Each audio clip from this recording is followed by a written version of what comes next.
मैं शहर में अपने मामा के घर रहता था। मामा कतर में एक बड़ी कंपनी में नौकरी करते थे। मामी जवान और खूबसूरत थी। मैं और मामी घर में अकेले रहते थे। एक दिन जब मैं कॉलेज से वापस आया तो मामी के कमरे का दरवाजा खुला था। जैसे ही मैं अंदर झांका तो मेरी रूह कांप गई, क्योंकि मामी। तो कभी कभी इंसान को अपनी आंखों पर यकीन करना मुश्किल हो जाता है, और वह लम्हा मेरे लिए भी ऐसा ही था। जो कुछ मैं देख रहा था उस पर यकीन करना मेरे लिए नामुमकिन था। मैं कैसे मान लेता कि मेरे मामा की बीवी उनके पीछे ऐसा भी कर सकती हैं। मैं दरवाजे पर खड़ा था और मुझे लग रहा था कि मेरे कदमों तले जमीन निकल गई है। मेरी मामी को तो इस बात की भनक भी नहीं पड़ी थी कि मैं बेवक्त घर लौट आया हूँ। कॉलेज में अचानक से तबीयत खराब हो जाने की वजह से मैं 11 बजे ही घर वापस आ गया था, मगर मुझे बिल्कुल भी अंदाजा नहीं था कि घर आकर यह मंजर देखने को मिलेगा। मेरी वह मामी जिस पर मुझे बहुत ही नाज था, और मेरी ख्वाहिश थी कि मेरी बीवी भी मेरी मामी जैसी हो, वह सब भरम पल भर में मिट्टी हो गया। मैं दबे कदमों वापस पलट गया था। मैं नहीं चाहता था कि मामी को मेरी मौजूदगी का एहसास हो, और हम दोनों के दरमियान जो पर्दा है वह खत्म हो जाए, वरना शायद हम दोनों कभी एक दूसरे से नज़र मिलाने के काबिल ना रहे थे। मैं घर से निकलकर बेमकसद रोड पर चला रहा था, और मेरी आंखों के सामने बस एक ही मंजर चल रहा था, मामी के कमरे का। मेरी मामी जिस हाल में कमरे में मौजूद थी, उसे बयां करते हुए भी मैं शर्म से जमीन में गड़ जाऊंगा।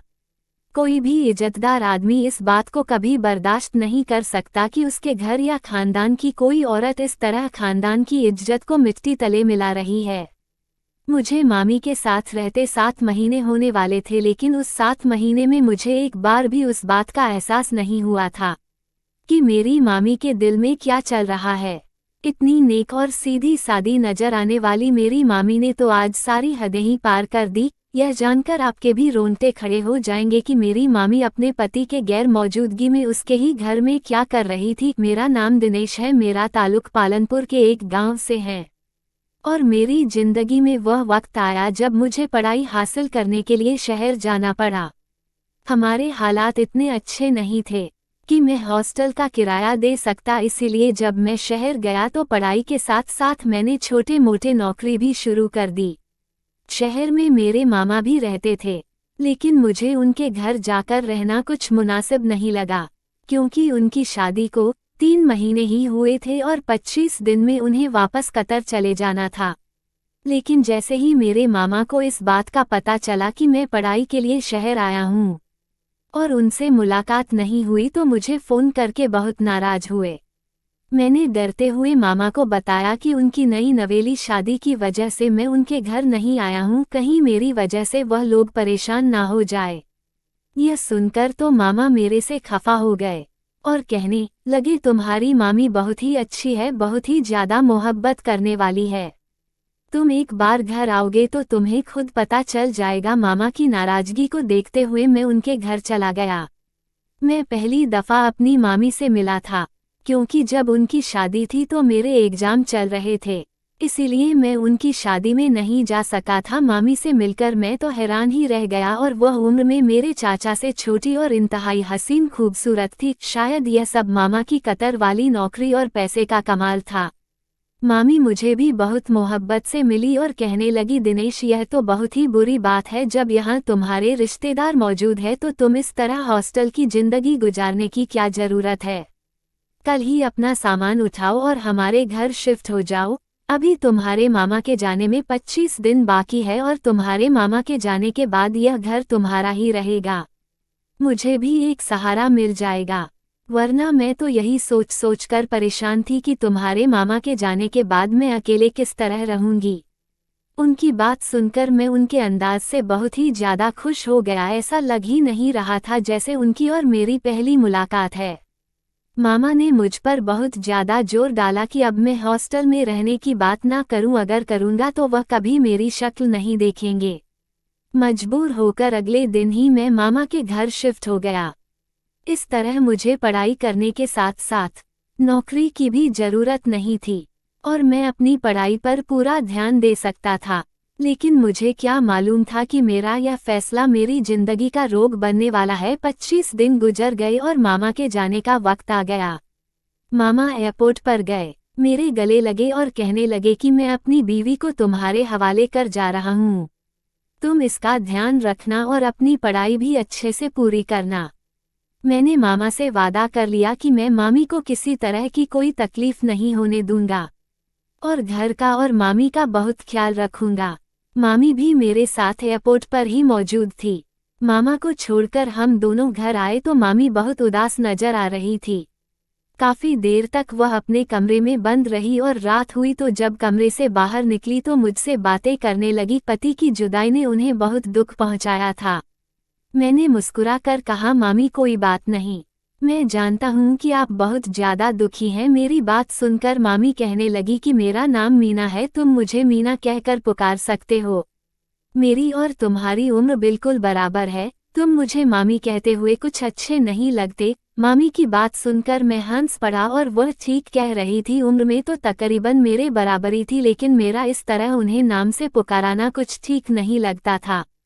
और फिर जब तक मामा यहाँ थे मैंने कभी मामी को नाम से नहीं पुकारा था, तो मैं मामा के जाने के बाद कैसे उनके नाम से पुकार सकता था। लेकिन मामी बार बार कहती कि दिनेश तुम मुझे मीना ही कहकर पुकारा करो। मामी के बार बार कहने से मैंने उन्हें मीना कहकर पुकारना शुरू कर दिया। उनका रवैया मेरे साथ बहुत ही अच्छा था। वह इस तरह मेरा ख्याल रखती कि मुझे किसी चीज़ की कोई फिक्र ना होती। मेरा उठना बैठना खाना पीना सब कुछ मीना के साथ ही हो गया था। मैं जब तक यूनिवर्सिटी से लौटकर आता तो मेरे इंतजार में बैठी रहती और मेरे साथ ही खाना खाती। अक्सर मामा का फ़ोन आता तो हम दोनों एक ही साथ बैठे होते और वह मेरे सामने ही मामा से खूब सारी बातें करती और मेरी भी मामा से बात करवाती। मेरी मौजूदगी में मामा पूरी तरह बेफिक्र हो गए थे कि उनकी बीवी अकेले नहीं है। मामी को कहीं भी घूमने जाना हो तो वह मेरे ही साथ जाती। शॉपिंग पर भी मैं ही लेकर जाता। हर गुजरते दिन के साथ हम दोनों एक दूसरे के करीब होते जा रहे थे। मामी का अंदाज इस तरह का मोहब्बत करने वाला था कि मैं कभी कभी हैरान रह जाता। पता नहीं उन्होंने मामा से किस तरह शादी कर ली थी, जबकि ना ही उनकी उम्र चाचा के बराबर थी और ना ही उनके अंदाज मामा जैसे थे। देखा जाता तो दोनों एक दूसरे से बहुत ही अलग थे। मामा को गए हुए पूरा 4 महीना हो गया था और उस 4 महीने में मैं और मीना एक दूसरे के साथ बहुत अच्छी तरह रह रहे थे। एक दिन मेरे कॉलेज के दोस्त किसी काम से घर आए तो मीना को देखकर हैरान हो गए। मैंने उन्हें बताया कि यह मीना मेरी मामी है तो उन्हें बिल्कुल भी यकीन नहीं आया। फिर जब मीना उन्हें शरबत पेश करके चली गई तो वह कहने लगे, यार इस कदर हसीन मामी होने के बावजूद तुम्हारा मामा कैसे कतर चला गया? इतनी खूबसूरत बीवी को तन्हा छोड़कर कैसे जा सकता है? तुम्हारे मामा को जरा खौफ नहीं आया? अपने दोस्तों की बात सुनकर मैं उन्हें खामोश रहने का इशारा किया तो वह लोग आहिस्ता आहिस्ता बात करने लगे कि इतनी खूबसूरत लड़की के रहते हुए तो कोई भी उसका आशिक हो सकता है। मेरे दोस्त मेरी मामी पर जैसे आशिक हो गए थे। मैंने उन लोगों की बातों को मजाक में टाल दिया था, लेकिन रात को जब मीना किचन में कॉफ़ी बना रही थी तो मैं इत्तेफाक से कमरे से पानी लेने के लिए निकला था। मैं पानी की बोतल लेना भूल गया था और रात के 2 बजे प्यास लगने पर मुझे कमरे से निकलना पड़ा। पहले तो मीना को किचन में देखकर मैं चौंक गया और फिर उसके बाद उनका कपड़ा देखकर हैरान हुआ। वह आधी रात को नाइटी में कॉफ़ी बना रही थी। नाइटी में उसकी चांदी जैसी बाजू चमक रही थी और इसके बाल गालों पर झुक रहे थे। यह देखकर मेरा दिल बेकाबू हो गया था। मैं भी 24 साल का एक जवान लड़का था जिसके दिल में जज्बात का एक समुंदर मौजूद था। मेरी नज़र बार बार बहक रही थी। मीना को मेरी मौजूदगी का एहसास हुआ तो उसने पलटकर मेरी तरफ देखा और मुस्कुराकर कहने लगी, क्या बात है, अभी तक जाग रहे हो? मैंने फौरन ही अपनी नज़र झुका ली। मुझ में इतनी हिम्मत नहीं थी कि मैं उनका यह कयामत वाला रूप देख सकूं। मैंने मीना से कहा कि आज आपने मेरे कमरे में पानी की बोतल नहीं रखी थी और मेरा भी ध्यान नहीं आया, इसीलिए पानी पीने के लिए आया हूं। मेरी बात सुनकर मीना ने कहा कि शायद तुम्हें ख्याल नहीं आया है। वो अचानक ही मेरे करीब आई तो मेरे होश उड़ गए। उनके पास से परफ्यूम की खुशबू आ रही थी। समझ नहीं आया कि वह मेरे इतने करीब क्यों आ रही है। और फिर मीना ने मेरे हाथ से खाली पानी की बोतल ली और पानी भर के मेरे हवाले कर दी। उसकी यह हालत देखकर मेरे होश खोने लगे थे इसीलिए मैं जल्दी से कमरे में आकर दरवाजा बंद कर लिया। अगर मैं थोड़ी देर और उसके पास होता तो शायद कोई गलती कर बैठता, यह सोचकर मेरा दिल कांप रहा था कि कहीं मेरी बदली नज़र का मीना को महसूस तो नहीं हुआ होगा। अगर उसे कोई भी ऐसी बात पता चली तो मैं हमेशा के लिए उसकी नज़रों में गिर जाऊंगा। मुझे बार बार यह ख्याल सता रहा था कि मीना मेरी मामी है और उसके लिए मेरे ऐसे बात बिल्कुल भी ठीक नहीं है। मेरे अंदर एक जंग छिड़ गई थी। कभी मुझे मामा का ख्याल आता तो कभी मीना का वजूद मेरी आंखों के सामने लहराता है। मेरे इम्तिहान आहिस्ता आहिस्ता करीब आ रहे थे और मैं खुद को मीना से दूर रखकर पढ़ाई में ध्यान दे रहा था। उस रात के बाद में खुद को मीना से बहुत ज़्यादा दूर कर लिया था। मेरे दोस्त अक्सर ही पढ़ने के लिए मेरे पास आने लगे थे। मीना भी आकर हमारे साथ ही बैठ जाती है और बहुत बातें करती। बेचारी भी तन्हाई का शिकार थी। कभी कभी तो मुझे मामा पर गुस्सा आता है कि उन्होंने मीना को अपने साथ ले जाना चाहिए था या फिर वह खुद ही हमेशा के लिए वापस आ जाते। अपनी बीवी को तन्हा छोड़कर जाना कहाँ की अच्छी बात है। लेकिन मामा को अपनी कतर की नौकरी बहुत ज़्यादा ज़रूरी थी। मामा को भी अकेले कतर में रहते सालों गुजर चुके थे, लेकिन उन्हें वहाँ के पैसों की आदत हो चुकी थी और कोटा वापस आकर उनका गुजारा मुमकिन नहीं था। मेरे दोस्तों की मामी के साथ अच्छी खासी दोस्ती हो चुकी थी। मामी खुद ही मेरे दोस्तों को कहती कि वह यहीं आकर पढ़ाई किया करें। इस तरह उनका दिल भी लग जाता है। हमारे इम्तिहान का सिलसिला शुरू हो चुका था और कॉलेज में पढ़ाई भी बहुत ज़्यादा हो रही थी। मैं हद से ज़्यादा बिजी हो चुका था।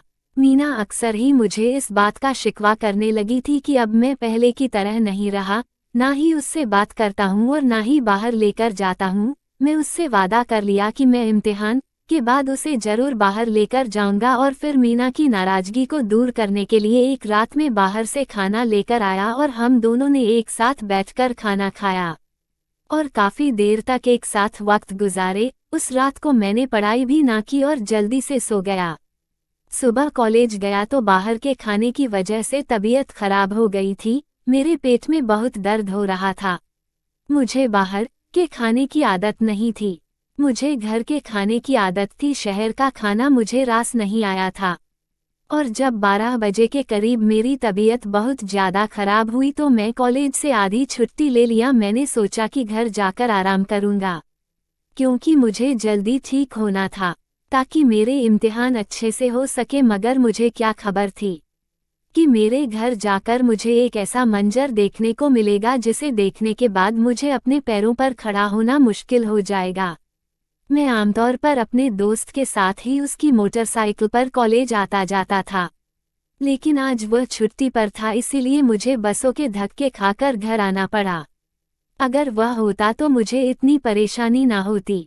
मेरे पास घर की चाबी थी, इसलिए मैं खामोशी से दरवाज़ा खोलकर अंदर दाखिल हो गया। क्योंकि मेरे मुताबिक इस वक्त मीना गहरी नींद में सो रही थी। लेकिन जैसे ही मैं मीना के दरवाजे के पास पहुंचा तो मेरे होश उड़ गए।